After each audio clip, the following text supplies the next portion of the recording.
Welcome to the Performance Plastics Podcast, hosted by IAPD, the only podcast dedicated to providing you information and insights into the world of engineering-grade plastics and how they benefit society by improving the quality of everyday life.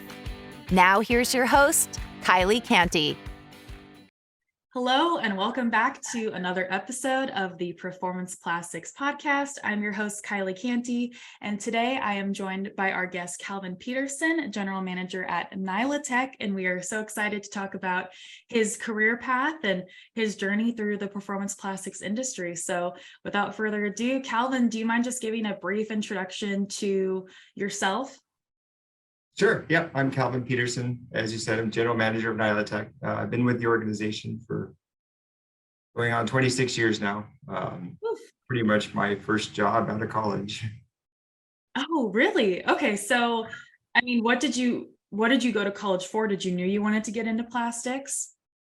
No, I actually happened upon it. I had a degree in physics and math, and my thought was to go and teach high school. That was the plan. Right after college, I married my college sweetheart, and she was to get a teaching job, and so that I can go back and get my teaching credentials.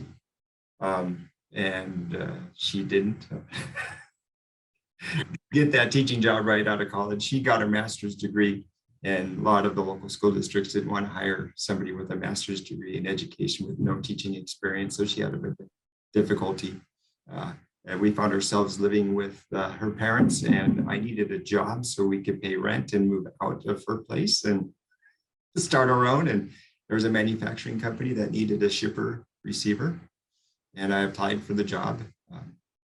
Didn't quite hear back, so I circled back on my application status and got hired. That's awesome. How was it? And I've just, in this day and age, like if you apply to a job, sometimes you don't always hear back just because there's so many applicants and stuff. Was it out of just like, I need to get a job that you circled back? Was it like, they know that they need to hire me? Why didn't they circle back? Like, how did that kind of happen when you were like, hey, I applied to this, and they were like, oh, sorry, we missed it? Or my father tells a story about he was a superintendent of a coal power generating plant, and there was a person that wanted a job, and he would show up every Monday asking if they needed help. He'd show up with a dozen donuts at starting time, and it took a few weeks before somebody realized they were shorthanded and could use some help, and they finally got hired. So that, just following up, assuming that the posting is still there, they still need help, and following up and seeing if I could help, I can, land the job. And so I had that circuit. I would apply for 5 places and then follow up. oh my gosh, that story is so funny about the donuts. I'm gonna keep showing up. You can't get rid of me. Right. Oh my gosh. Well, of course it turned into a lovely, prosperous career. You've been there for 26 years. A lot of, member companies, we see kind of an issue with attracting and retaining employees, especially this newer generation. Can you speak to kind of like what's made you stay this long in the performance plastics industry, especially with the same company? Because we see that so often where we have these amazing leaders like yourself in this industry, and they're like, oh yeah, I've been with so-and-so for 32 years, or I've been here for 15 years. Like, what do you think that is? Amazing leader. Thank you. I'm still growing that skill. I think that leadership is a skill, and it's something you have to continue to work on, and I'm still growing, and my team helps me with that. But what helped me stick with this organization is I didn't really know who I was. I didn't know what I'd like to do. I joined when I started college. I thought it was either an engineering field or teaching, and when I started here, I started in the shop. So I did some shipping, receiving, some fabrication. I had no industrial experience, no experience in this field, or knew the vastness of plastics industry. I had no clue.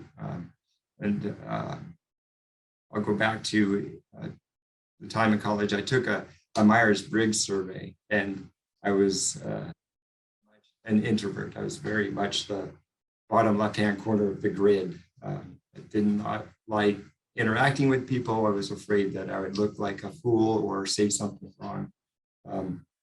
And I guess that might have been pride, but I don't know. And then one time when I was out in the shop and I was working in fabrication, there was very little work. We had very little business, and the president of the company approached me and asked me if I wouldn't mind making some outbound calls. Oh, that's probably your worst nightmare. I was terrified. Oh yeah, it was my worst nightmare. And I was thinking to myself, if I was in college and you told me in my future I would be making cold calls, I would have been pretty much upset. Distraught. Yeah, very distraught. This is not what I have envisioned for myself.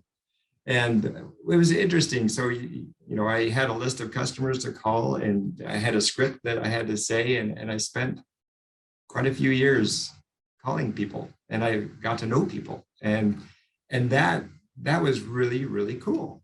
I never expected that I would like getting to know people and talking about issues they have, solving problems, and using the geeky math stuff I learned in college to help solve problems.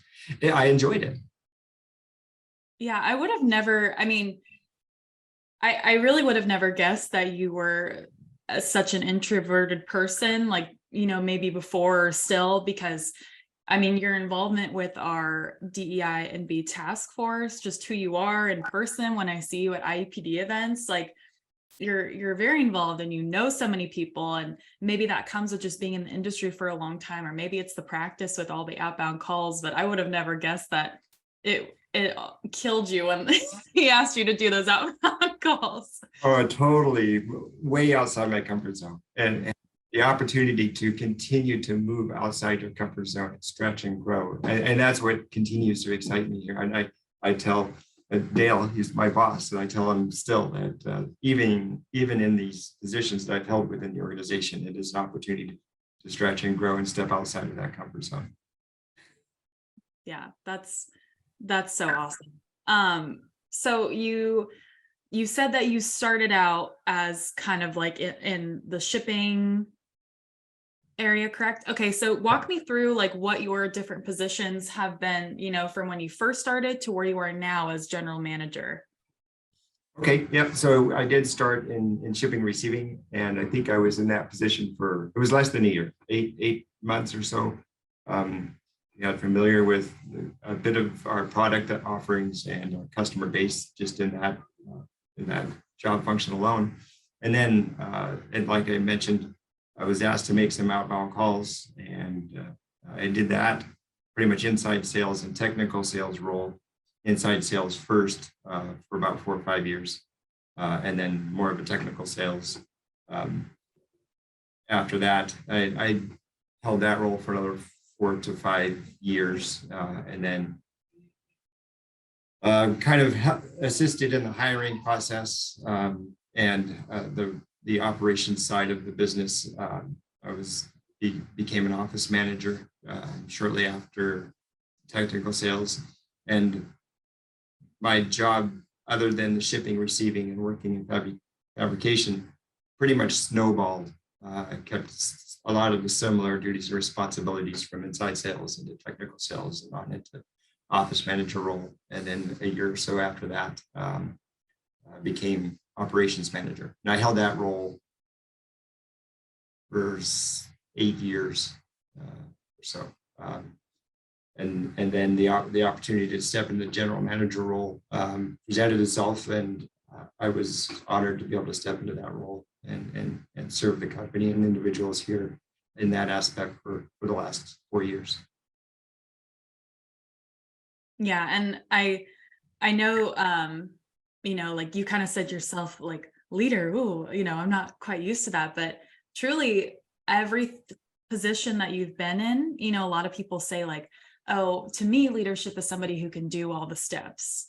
and that isn't afraid to teach you how to do it and isn't afraid to get their hands dirty too. And I just think that's exactly what you are, having gone from shipping and receiving to being general manager, and just being so kind and ready and willing to help everybody. That's just incredible. And it speaks a lot to, as we're with my involvement with the Generation Next program for IAPD. Sorry, I got to throw this tennis ball.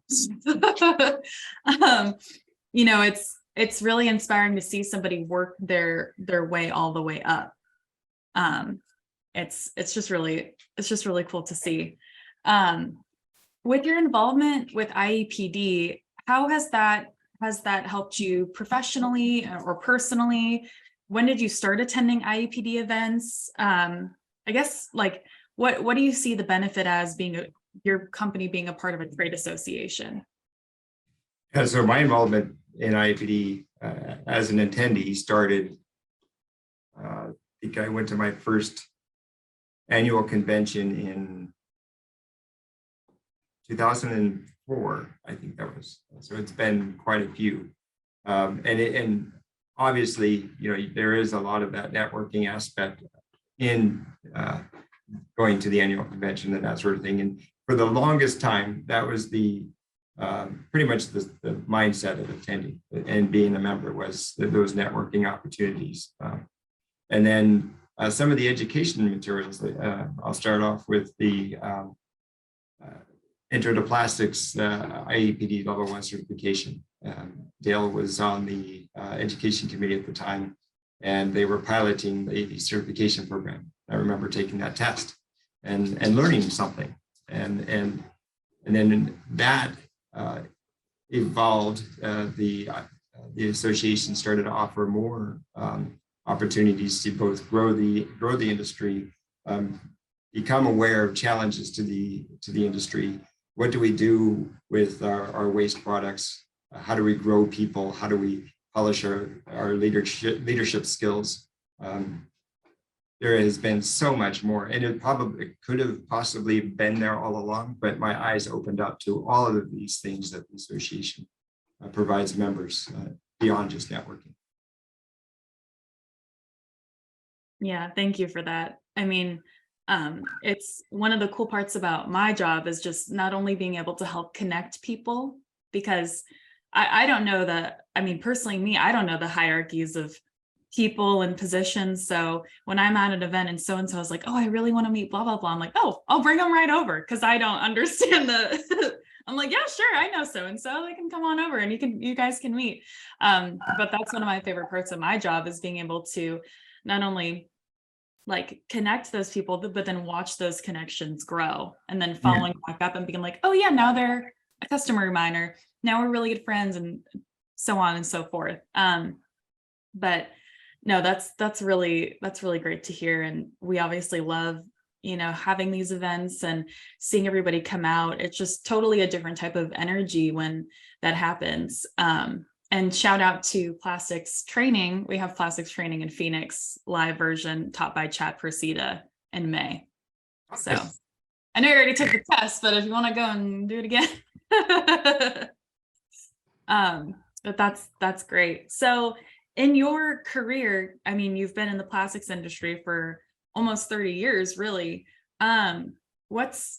Do you have what's the biggest innovation that you've seen, or what was something that happened during your career that was really like groundbreaking? Like, was there a new product introduced, or like a new protocol? Like, was there any type of defining moment that was really pivotal in your career so far?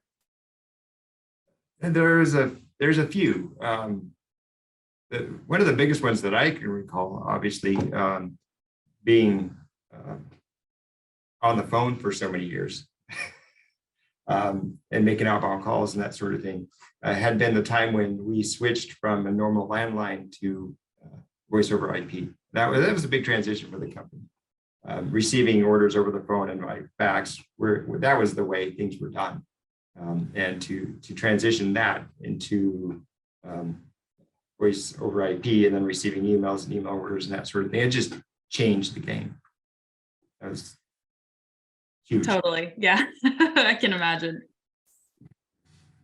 As far as innovation in the manufacturing process, in the product offerings, we have found new and different ways that nylon's been used over the years, which has been awesome to see, not just in our materials, but also with the way other manufacturers and in partnership with distributors have found new ways that materials can be used in new and upcoming technologies. It's been eye-opening. It's been interesting to see. In the manufacturing process, we've seen ways of cutting materials that you used to have a bandsaw or a table saw, pushing heavy material through it. Now with the beam saws that are automated and the cutting diagrams you can have all set up in the system, it really helps in meeting demand and increasing throughput through the manufacturing shop. Now we're engaging into the Internet of Things, collecting data on all of our temperatures, controls, and processes. That opens up a whole new bag of possibilities for what we can do with all that information.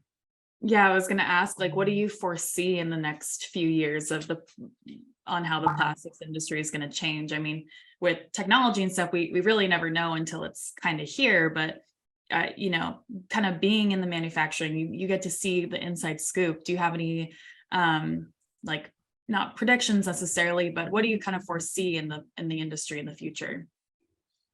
Yeah, we still have a lot of manual processes in our facility that require people to lift heavy things and move heavy objects. I see a lot of that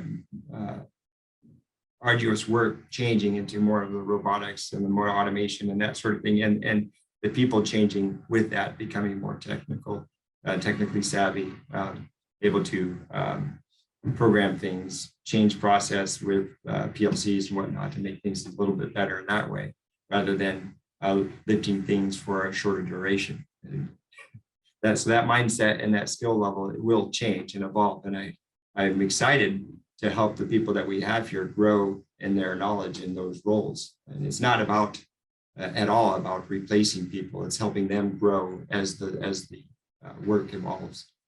That's, in my opinion, that's exciting.